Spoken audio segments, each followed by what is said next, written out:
பாஜக தேசிய செயல் தலைவராக பொறுப்பேற்ற பிறகு நிதின் நபீன் முதன்முறையாக சென்னைக்கு வருகை புரிந்திருக்கிறார். நிதின் நபீனுக்கு சென்னை விமான நிலையத்தில் நயினார் தலைமையில் பாஜகவினர் உற்சாக வரவேற்பு அளித்திருக்கிறார்கள். தொண்டர்களினுடைய வரவேற்பை ஏற்ற பிறகு அவர் புதுச்சேரி செல்கிறார். புதுவையில் பாஜக பூத் கமிட்டி நிர்வாகிகள் மற்றும் மூத்த தலைவர்களோடு அவர் ஆலோசனை நடத்துகிறார்.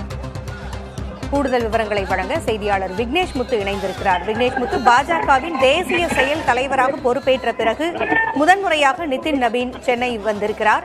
அங்கு பாஜக நிர்வாகிகளோடு ஆலோசனை நடத்தப்பட வாய்ப்புகள் இருப்பதாகவும் சொல்லப்படுகின்றன. என்ன விவரம்?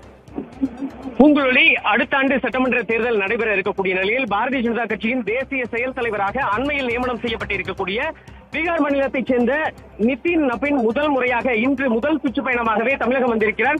சென்னை விமான நிலையத்தில் அவருக்கு பாஜகவுடைய மாநில தலைவர் நயனா நாகேந்திரன் தலைமையில் உற்சாகமான வரவேற்பு என்பது அளிக்கப்பட்டிருக்கிறது.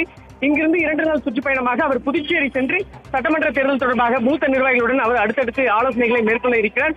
சென்னையை பொறுத்தளவு சட்டமன்ற தேர்தலுக்கு பாஜகவுடைய தொண்டர்கள், நிர்வாகிகள் மற்றும் தலைவர்களை தயார்படுத்தும் வகையில் விமான நிலையத்திலிருந்து சிறந்த ஜீப்பில் நிதின் நபீன், பாஜகவுடைய மாநில தலைவர் நயனா நாகேந்திரன், மத்திய இணையமைச்சர் டாக்டர் எல் முருகன், பாஜகவுடைய தேசிய தலைவர்கள் மற்றும் முக்கிய நிர்வாகிகள் அவரோடு அந்த பேரணியில் கலந்து கொண்டனர்.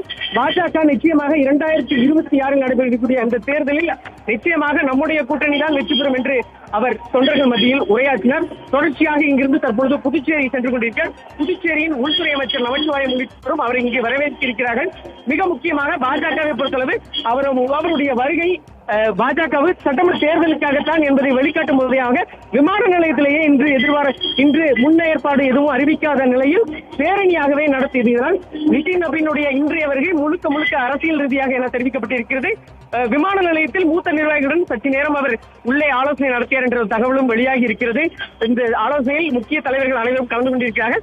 2 நாள் புதுச்சேரி பயணத்தை நிறைவு செய்துவிட்டு மீண்டும் அவர் இங்கிருந்துதான் டெல்லி செல்ல இருக்கிறார். அடுத்ததாக வருகிற 23ஆம் தேதி பாஜகவுடைய சட்டமன்ற தேர்தல் பொறுப்பாளராக நியமனம் செய்யப்பட்டிருக்கக்கூடிய பியூஷ் கோயல் சென்னை வந்து எடப்பாடி பழனிசாமி உள்ளிட்டோரை சட்டமன்ற தேர்தல் தொடர்பாக ஆலோசனை நடத்துவது முக்கியத்துவம் பெறுகிறது. பொங்கலி தகவல்களை வழங்கியமைக்கு நன்றி விக்னேஷ் முத்து.